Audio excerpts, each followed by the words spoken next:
Good evening and welcome to day 9 of the 12 Days of Christmas and to a sequel, Home Alone 2. Now, for years, I thought I prefer this film, and there are reasons why, but I don't. I prefer the first film, which we talked about before, but this is basically the same film.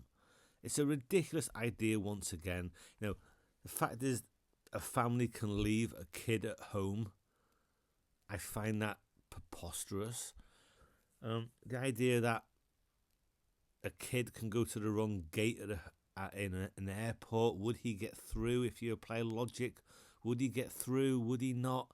I don't know, but that idea, he goes that way, they go that way, and he ends up in the big city, is for me even more ridiculous. But it's still a lot of fun. It's basically the same film, you know. He's not Home Alone at all.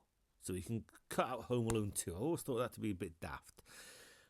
Ends up in New York, and the Wet Bandits are also in New York. What are the odds? You have the bird lady in the park replaces the next door neighbor with the shovel. You have the abandoned house takes the place of his own house, and he gives a few of the same traps in there. Then you've also got the added aspect of Duncan's toy chest and the hotel where Tim Curry is employed. And you would not get away with that shit. That is so over the top, but it's Christmas. It's a comedy film, so it doesn't matter. It is incredibly fun to see him outwit the hotel staff. He even meets Donald Trump, I think. And the whole hotel aspect, I enjoy. I do like that. Then he goes into, New York. He goes to the toy shop. He sees a massive Christmas tree. He gets on the wrong side of, does he get in a cab?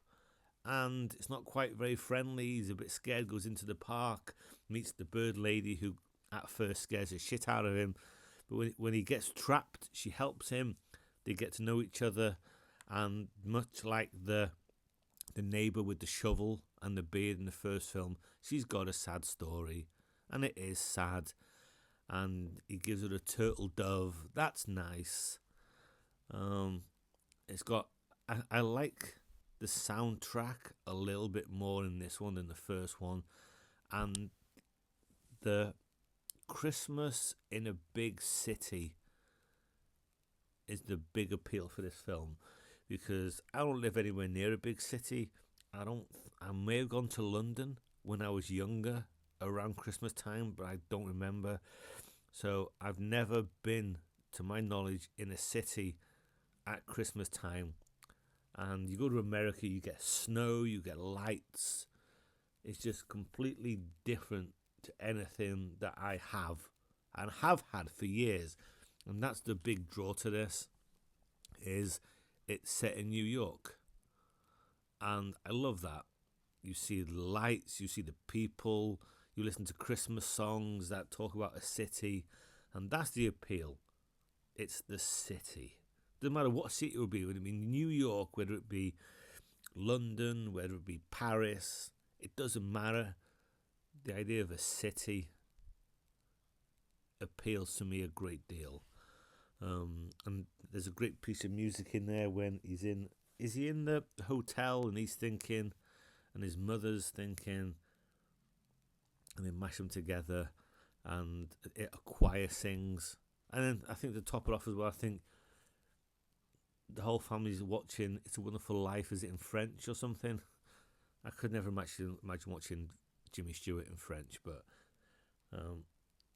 a fine film, if not quite as good as Home Alone. But I watch them both every year. I enjoy them both every year. And that is did I say day 9? I think I may have done. Merry Christmas. We're getting closer. I'll see you tomorrow.